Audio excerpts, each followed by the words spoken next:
Assalamualaikum warahmatullahi wabarakatuh. Selamat pagi, siang, dan sore.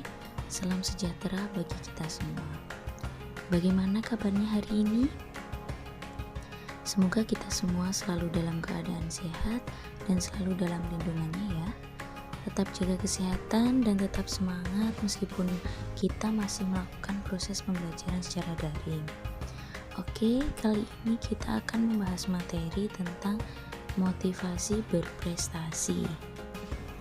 Apa sih motivasi berprestasi itu? Nah, sebelum kita masuk pada materi, perlu kita ketahui peta konsep yang akan kita bahas pada materi kali ini. Nah, ada 4 subbab yang akan kita bahas, tetapi pada video kali ini kita akan membahas 2 subbab saja, yaitu yang pertama tentang pengertian motivasi berprestasi dan yang kedua karakteristik individu yang memiliki motivasi berprestasi tinggi. Untuk 2 subbab selanjutnya akan kita bahas pada video berikutnya ya. Baik, untuk yang pertama kita akan membahas tentang pengertian motivasi berprestasi. Apa sih sebenarnya pengertian motivasi berprestasi itu?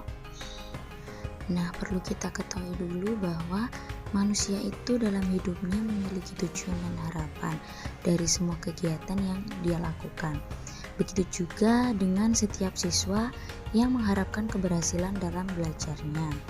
Karena pada dasarnya motivasi berprestasi itu adalah suatu faktor pendorong untuk menentukan keberhasilan dalam belajar dalam mencapai sesuatu yang diinginkan atau agar kita bisa meraih kesuksesan. Dan pengertian motivasi berprestasi itu sendiri adalah suatu keinginan yang mendorong individu untuk mencapai sukses dan mencapai standar keunggulan. Nah, di mana individu ini harus berusaha untuk meningkatkan kemampuannya setinggi mungkin dalam semua aktivitas dengan menggunakan standar keunggulannya. Jadi setiap individu itu mempunyai standar keunggulan masing-masing ya. Lanjut pada subbab kedua, yaitu tentang karakteristik individu yang memiliki motivasi berprestasi tinggi. Ada beberapa karakteristik individu yang memiliki motivasi berprestasi tinggi. Antara lain yaitu yang pertama, perasaan yang kuat untuk mencapai tujuan.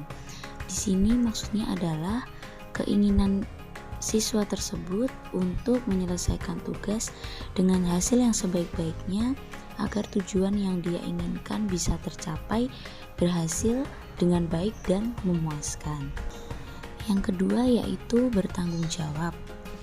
Makna bertanggung jawab di sini sendiri yaitu tanggung jawab terhadap diri sendiri untuk menentukan masa depan yang dia inginkan. Jadi gimana masa depan yang dia inginkan, ya di situ tanggung jawab yang harus dia ambil. Yang ketiga evaluatif, yaitu menggunakan umpan balik untuk menentukan tindakan yang lebih efektif guna mencapai prestasi. Di sini kegagalan yang akan dialami itu tidak membuatnya putus asa, tetapi sebagai pelajaran untuk berhasil dalam mewujudkan keinginannya.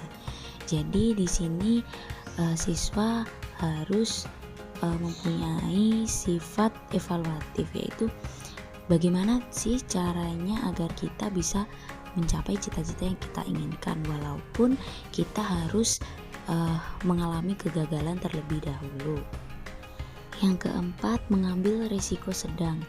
Dalam arti tindakan-tindakannya itu sesuai dengan batas kemampuan yang dimilikinya, tidak melewati batas kemampuan yang dimiliki, karena dengan tidak melewati batas tersebut, prestasi atau keinginan akan mudah terwujud dan diraih.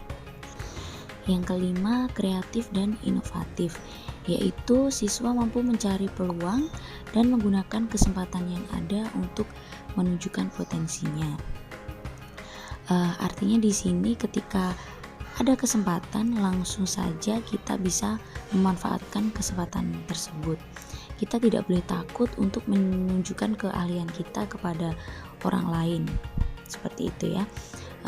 Dari situ kita pasti akan mampu menemukan dan membuat peluang baru yang lebih baik dari peluang-peluang sebelumnya.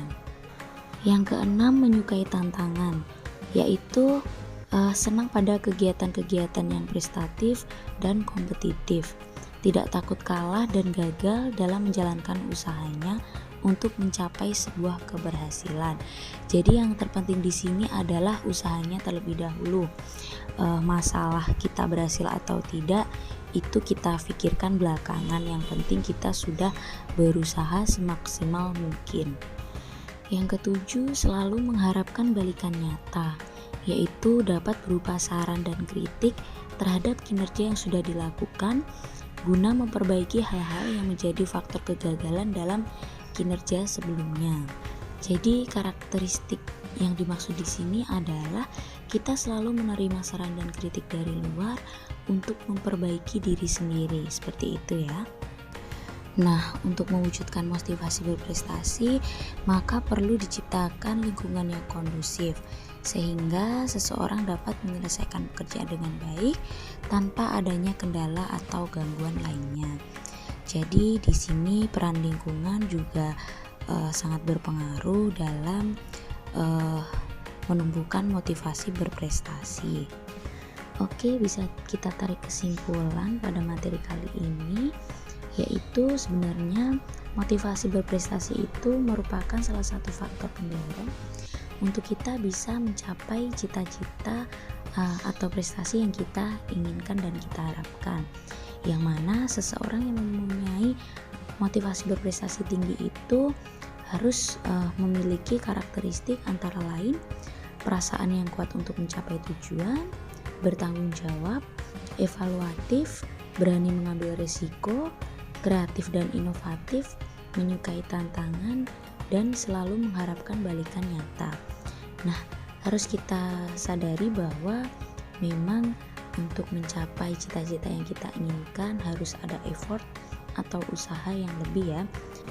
Jadi ketika kita sudah memulai suatu usaha untuk mencapai sesuatu atau cita-cita yang kita inginkan, dan di situ kita mengalami kegagalan, maka kita jangan langsung patah semangat, tetapi jadikan kegagalan itu sebagai pelajaran untuk memperbaiki diri kita sendiri dan kita bisa meraih cita-cita yang kita inginkan. Jadi sebenarnya kegagalan itu adalah suatu keberhasilan yang tertunda. Tetap semangat dan terus berusaha ya. Baik, mungkin sudah cukup materi pada kali ini. Untuk 2 subbab berikutnya akan kita bahas pada video selanjutnya ya. Ada sedikit pesan dari Mary Riana. Jadilah pemuda yang memberi solusi, menebar inspirasi, menoreh banyak prestasi, membakar semangat, dan memotivasi.